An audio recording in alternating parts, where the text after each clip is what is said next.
He spoke to Laura Ingraham in Normandy, France earlier today about the special counsel, Robert Mueller. Let's take a look. Do you mind if he testifies still? Before you said you didn't care if Mueller testifies. Let me tell you, he made such a fool out of himself the last time because what people don't report is the letter he had to do to straighten out his testimony, because his testimony was wrong. But Nancy Pelosi, I call her Nervous Nancy, Nancy Pelosi doesn't talk about it. Nancy Pelosi's a disaster, okay? She's a disaster. And let her do what she wants. You know what? I think they're in big trouble. By the way, it's hallowed ground. You think of those guys slam the beaches of Normandy, unbelievable courage so we could live free.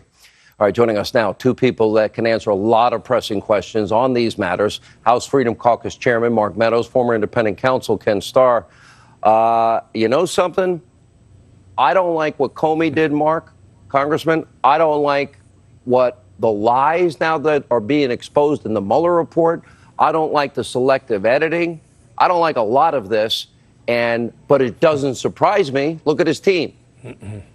Well, it doesn't surprise me. In fact, the best day the Democrats had was just a few days ago when Bob Mueller did his press conference when he was leaving DOJ. That's the very best day that the Democrats have had and will have. I can tell you, as we start to look through the Mueller report, multiple omissions, multiple misrepresentations. Exculpatory omissions. Well, and even beyond that, you had John Solomon reporting tonight. There are other material facts that are just not accurate in the Mueller report. And so we've been preparing that he may come back. Jim Jordan and I are getting prepared. And I can tell you, the deeper we dive, the more problems we find. Well, Mark Meadows, I read the transcripts of the Nellie Orr, Bruce Orr, Page, Strzok, all these closed-door testimonies. And I want Robert Mueller, I want him to testify. I want him to go and answer your questions and Jordan's questions. When did they know, for example, that there was no collusion? Why did he hire such an abusively biased team? Why did you hire Hillary's attorney? Why did you hire Andrew Weissman? Why did you have time for FARA violations and taxi medallions and loan applications and taxes, but you didn't look at the dirty dossier? Are those good questions? Well, they're good questions, Sean, but I think here's the problem is within 60 days of them opening the investigation, prior to Bob Mueller coming on, the FBI and DOJ knew that Christopher Steele was not credible. The dossier was not true.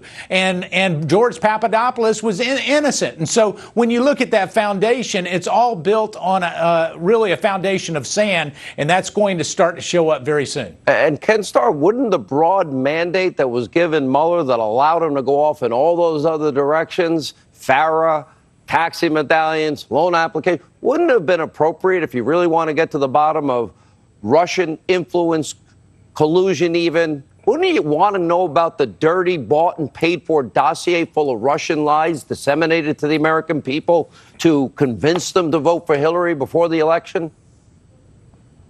Of course you would. You want to know all the facts, including how did this all begin. Happily, as you know, Sean, we're going to get to the bottom of it. I have every confidence that we will, with the Inspector General's report and then with John Durham, the very respected United States Attorney. Here's one point I would make about Bob Mueller's statement that he had to clarify in the joint statement with Bill Barr, who, by the way, is doing such a good job. Bill Barr saved his sorry you-know-what. Let's be honest.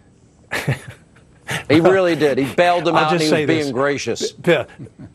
I look forward to when Bill Barr can speak without the encumbrance of being the Attorney General of the United States, because I think we're going to hear a lot. But here's my fundamental point.